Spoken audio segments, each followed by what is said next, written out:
नमस्कार दोस्तों, आज एक बार फिर हम अपने YouTube चैनल अनूप सर के साथ फिजिक्स के लगातार पढ़ रहे चैप्टर कार्य सामर्थ्य ऊर्जा के बारे में चर्चा करेंगे। आज हम लोग सामर्थ्य के बारे में चर्चा करेंगे। सामर्थ्य को पावर कहते हैं। हम आपको बता दें, सामर्थ्य को पावर कहते हैं, जिसे किसी वस्तु को कार्य करने में जो ऊर्जा या शक्ति लगा देते हैं वही हमको क्या कहलाता है? सामर्थ्य कहलाता है, पावर कहलाता है। तो इससे पढ़ने से पहले सर्वप्रथम आपको बता दें, आप लोग वीडियो को ज्यादा से ज्यादा लाइक शेयर सब्सक्राइब करें तथा अन्य बच्चों तक भी इसको शेयर करें। चलते हैं अपने टॉपिक पर। हमारा टॉपिक है क्या? सामर्थ्य। हम आपको बता दें, सामर्थ्य को ही शक्ति कहते हैं। जैसे हम लोग कहते हैं पावर, शक्ति, तो वही किसको क्या कहते हैं? सामर्थ्य को, जिसके इंग्लिश में क्या कहते हैं भैया? Power, POWER। तो पावर का मीन्स होता है किसी वस्तु के कार्य करने की दर, किसी वस्तु के कार्य करने की दर उसकी सामर्थ्य कहलाती है।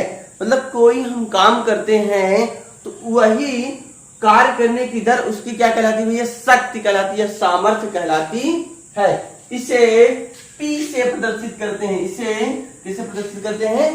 P से प्रदर्शित किया जाता है। तो याद रखेंगे, यहां से फॉर्मूला नोट करेंगे। सामर्थ्य बराबर कार्य बटे समय।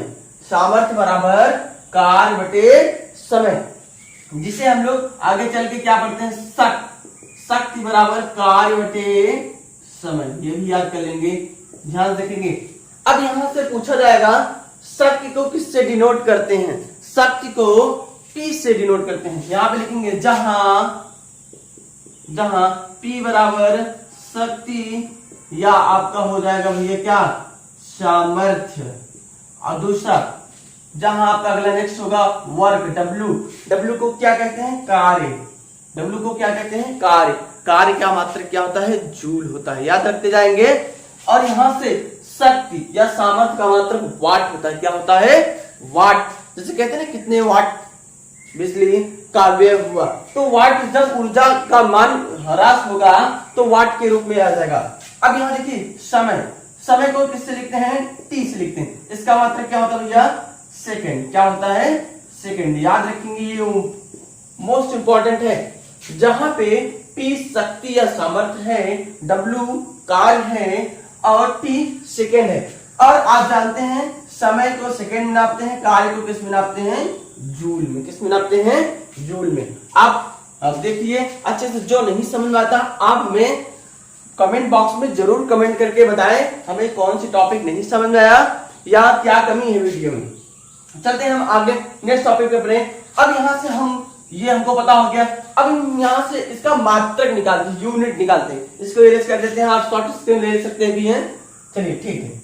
अब यहां से देखते हैं इसका मात्रक। अब इसको मात्रक याद करने के लिए सर्वप्रथम हमको क्या करना पड़ता है? इसको हमें फॉर्मूले को नोट करने लगा। सामर्थ्य, सामर्थ्य को क्या? P। W क्या है? वर्क। समय क्या है भैया? T। ठीक। अब यहां से देखेंगे P बराबर आपका हो जाएगा यहां का मात्रक जूल। कार्य का मात्रक क्या हो जाएगा? जूल बटे सेकेंड।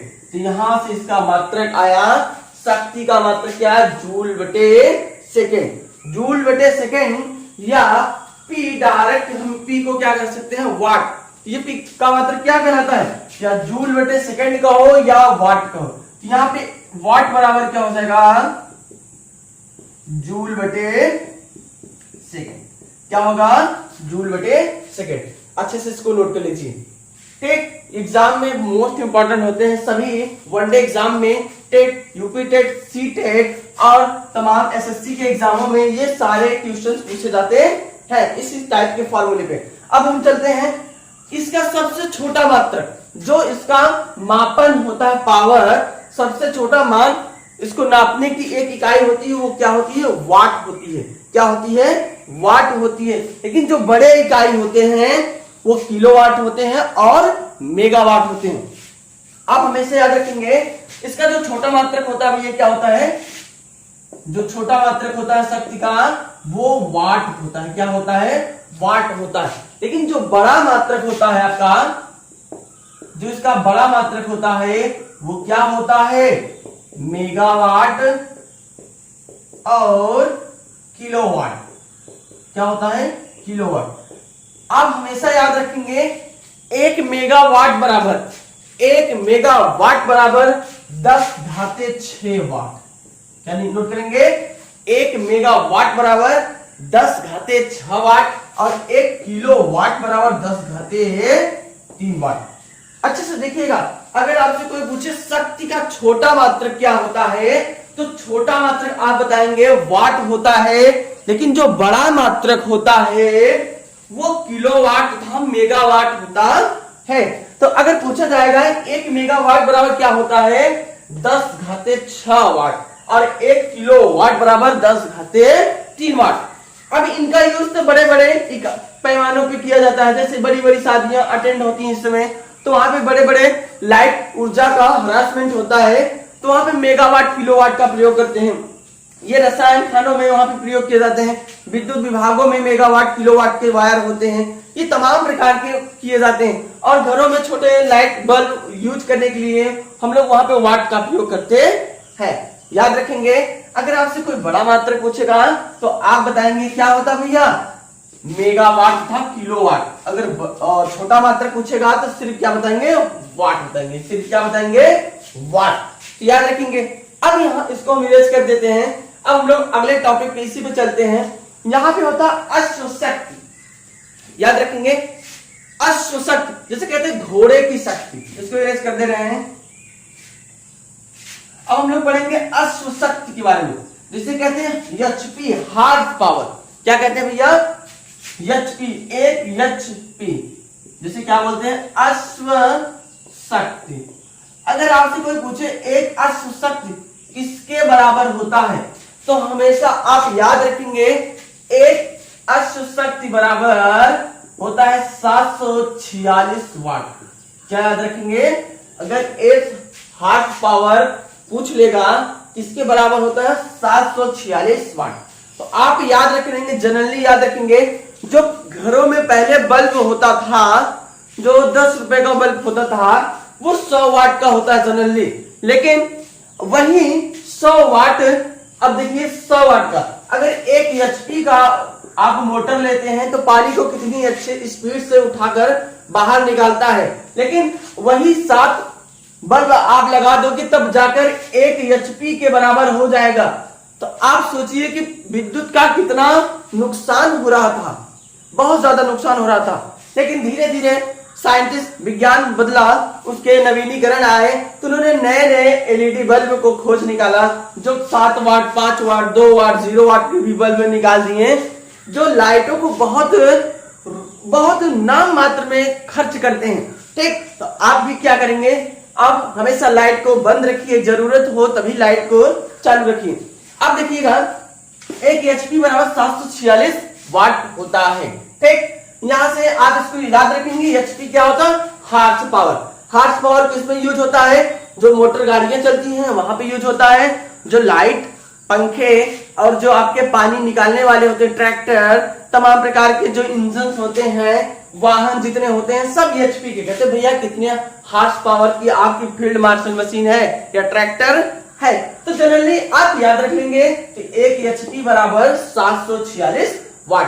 अगर कोई बोलेगा मेरे पास 10 एचपी का मोटर है, तो आप समझ सकते हैं तो वो कितने वाट होगा, 746 गुणे 10।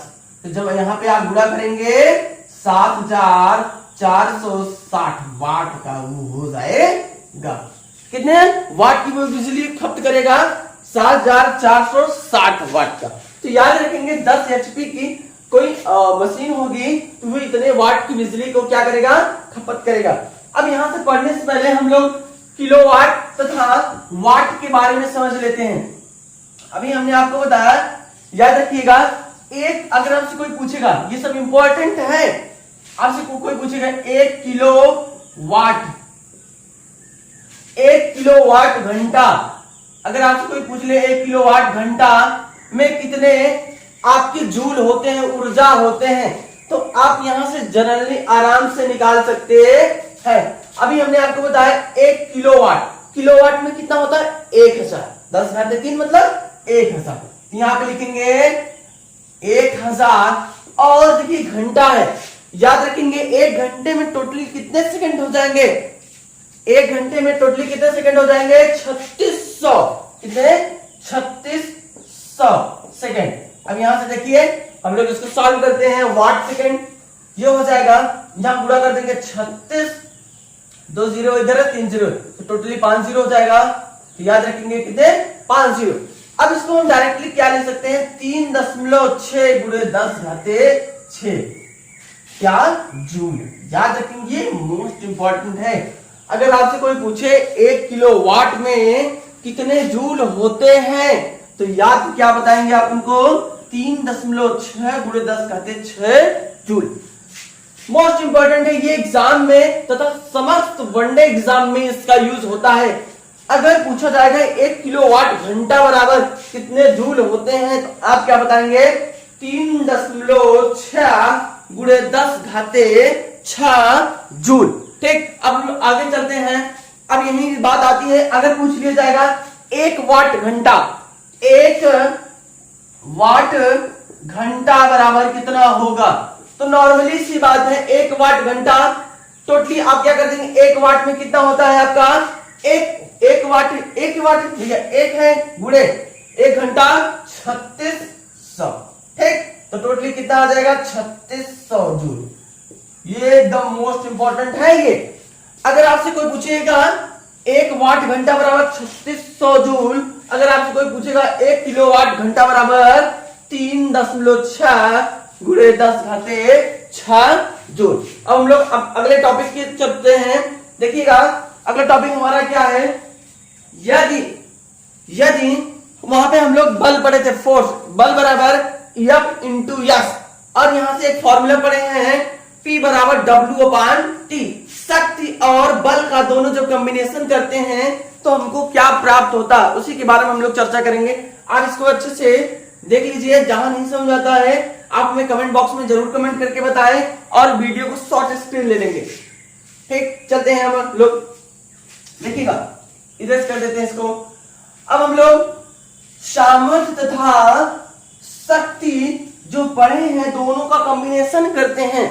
जो हमारा वहां पे आया था वर्क W बराबर, फॉर्मूला हमारा क्या था? जो कार्य का W बराबर F इंटू यस, ये समीकरण 1। अब इस समीकरण दूसरा हम लोग क्या पढ़े? P बराबर W/T, ये समीकरण 2 है। अब हम लोग क्या करते हैं? ये समीकरण 1 की वैल्यू समीकरण 2 पे रख देते हैं। यानी कि समीकरण 1 का मान समीकरण 2 पर रखने पर, जब हम समीकरण 2 पे रखेंगे W का मान तो अगले कंडीशन में क्या हो जाएगा? P बराबर F इंटू S/T। याद रखेंगे F इंटू S/T। तो जब F इंटू S/T हो जाएगा तो यहां पे देखेंगे सामर्थ्य तथा वेग में इसका संबंध हम निकाल देंगे। यहां इसको ऐसे लिख देते हैं F इंटू S/T। देखिए यस विस्थापन बटे समय अंतराल, विस्थापन बटे समय अंतराल को ही वेग कहते हैं। विस्थापन बटे समय अंतराल को क्या कहते हैं भैया? वेग कहते हैं। तो हमारा क्या हो जाएगा? P बराबर F इंटू, इसी को हम क्या कहते हैं? V, वेलोसिटी, वेग। तो हमारा सामर्थ्य तथा वेग का क्या संबंध आएगा? ये हमारा क्या है?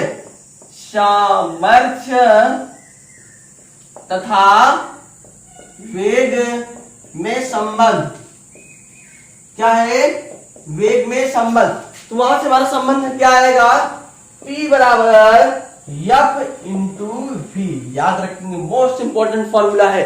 आप वीडियो को अच्छे से देखेंगे और ज्यादा से ज्यादा लोगों के पास सब्सक्राइब करेंगे और लाइक करवाएंगे, ज्यादा से ज्यादा हम आपको बता दें। और कोई भी प्रॉब्लम आती है आप हमें कमेंट बॉक्स में जरूर कमेंट करके बताएं तथा आप वीडियो को देखते रहिए। इसको आप शॉर्ट स्क्रीन लीजिए। जो भी प्रॉब्लम आती है आप हमें जरूर बताएं। जय हिंद, जय भारत। Thank you class.